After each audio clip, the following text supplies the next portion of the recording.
dengan umur, maka kesadaran kita ini tidak akan lenyap, namun kesadaran kita tersebut akan tumimbal dan lahir kembali.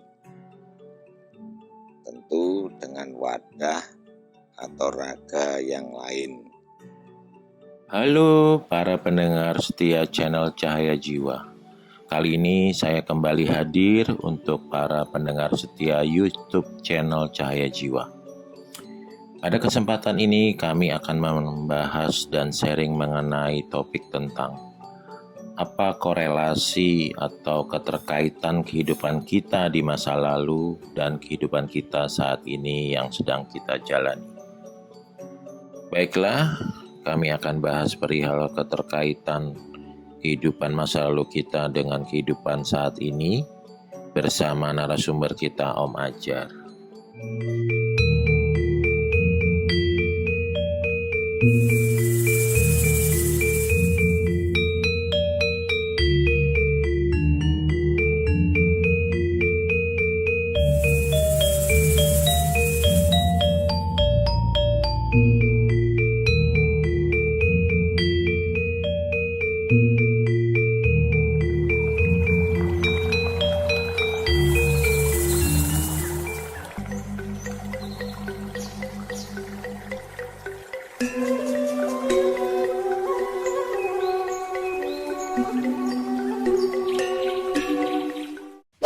Silahkan like dan pencet tombol subscribe untuk bunyikan lonceng notifikasi. Selamat datang Om Ajar. Terima kasih telah hadir untuk berbagi kepada kita mengenai keterkaitan jiwa kehidupan masa lalu dengan kehidupan saat ini. Pertanyaan pertama, bagaimana penjelasan menurut Om perihal tersebut? Halo, salam sejahtera dan salam jumpa.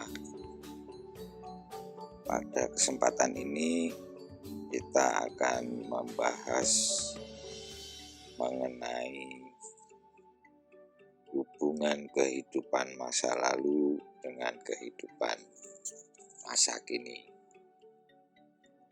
Teman-teman, kita ini pada awal mula adalah sebuah kesadaran yang semakin menghilang atau semakin melemah seiring bertumbuhnya pikiran dan bertumbuhnya raga kita.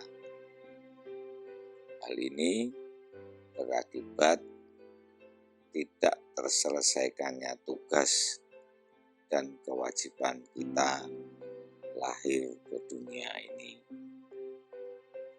Dengan kondisi ini berarti bahwa kesadaran tersebut masih memiliki hutang yang belum terselesaikan, masih memiliki tanggung jawab yang belum rampung. Untuk pertanyaan selanjutnya, jika kesadaran jiwanya belum selesai atau level tingkat kesadaran jiwa kita belum tinggi, apakah akan mengalami sebuah reinkarnasi yang akan terjadi di kehidupan di masa akan datang kembali, Om? Atau sudah tidak dipergunakan lagi karena jasad dan ragawi mempunyai batasan umur, maka kesadaran kita ini tidak akan lenyap, namun kesadaran kita tersebut akan tumimbal dan lahir kembali. Tentu dengan wadah atau raga yang lain.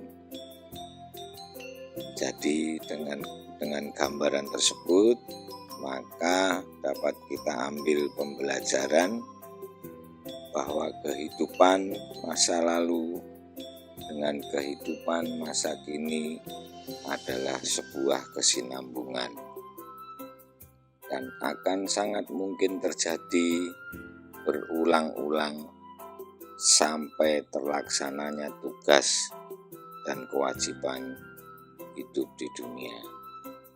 Oleh karena tersebut, mutlak bagi kita semua untuk selalu berusaha mengetahui dan menyadari akan tugas dan kemudian menyelesaikannya. Baik Om Ajar, untuk pertanyaan selanjutnya, apakah ada korelasinya kehidupan kita saat ini dengan karma kita di kehidupan masa lalu, sehingga dapat mempengaruhi kehidupan kita saat ini? Pada proses perjalanan hidup, kita selalu mengalami banyak persoalan dan mengalami banyak masalah yang mungkin dia datang secara silih berganti. Nah, pada saat menyikapi masalah tersebut, kita selalu dipaksa untuk mengambil sikap, mengambil keputusan, dan berperilaku. Perilaku kita dalam kehidupan tersebut tidak ubahnya seperti hukum tabur tuai, di mana dia akan selalu menghasilkan buah. Kita menamakan buah tersebut adalah karma. Karma kita dalam kehidupan masa lalu berdampak pada kehidupan kita saat ini, dan karma masa kini akan memberikan dampak pada kehidupan kita di masa depan. Demikian akan terjadi secara terus-menerus dan berulang-ulang hingga kesadaran murni kita dapat membaca tugas dan tanggung jawab dalam kehidupan itu, sehingga dapat melaksanakannya, dapat memenuhinya. Dan ketika semua sudah terpenuhi, maka kejernihan jiwa akan kita dapatkan.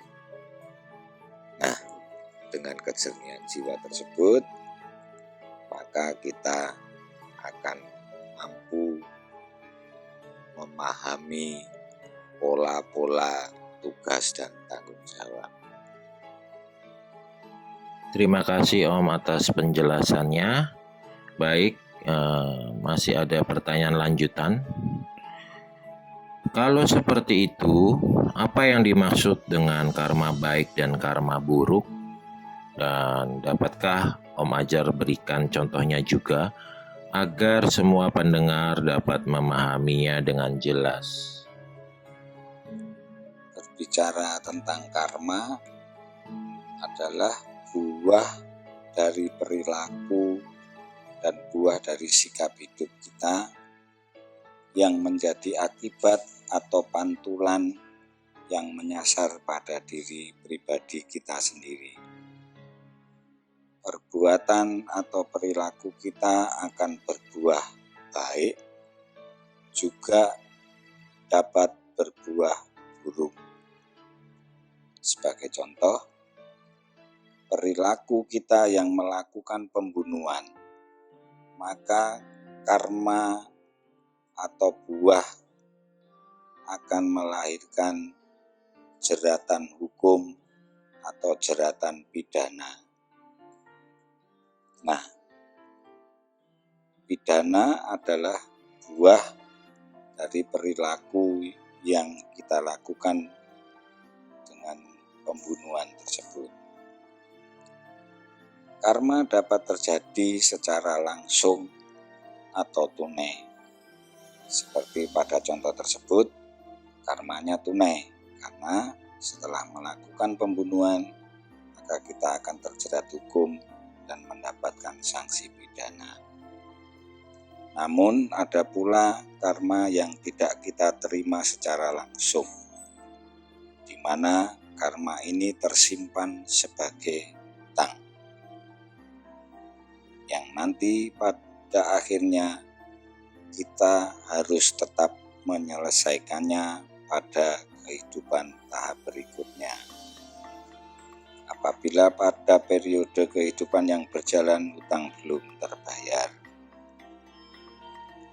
pada akhirnya kita dapat menyimpulkan dan dapat mengetahui perbuatan atau perilaku yang tidak tepat melahirkan karma buruk, dan perilaku yang tepat atau perilaku yang benar melahirkan karma baik. Om Ajar, ini pertanyaan terakhir dari sesi kita kali ini, Om. Sebelum kita akhiri tanya jawab dan sharing ini, bagaimana cara menghapus karma buruk di masa lalu sehingga kehidupan yang kita jalan ini agar lebih baik lagi, Om? Nah, lalu bagaimana untuk terlepas dari karma? Untuk terlepas dari ikatan karma, kita harus mulai belajar secara terus-menerus untuk menjernihkan jiwa kita, supaya kita memahami kembali tugas serta visi misi kita dihidupkan dalam perjalanan kehidupan di dunia ini. Yang juga dapat kita lakukan adalah dengan banyak berbuat baik dan berperilaku menebar kebaikan serta kebajikan. Dengan melakukan banyak perbuatan baik ini yang sering kita sebut sebagai dharma, maka kita akan mampu membayar, kita mampu melunasi hutang karma di kehidupan masa lalu, dan di masa sekarang kita tidak menciptakan lagi karma buruk atau tidak menciptakan perilaku buruk. Maka jika ini terjadi dan kita dapat lakukan secara terus-menerus, maka kita akan dapat memenuhi semua syarat untuk menjernihkan jiwa. Dan ketika kejernihan jiwa kita telah tercapai, kita mampu menyelesaikan perjalanan, kita mampu membayar semua hutang karma. Akhirnya kita akan menyelesaikan misi dan visi atau tugas kita hidup di dunia ini.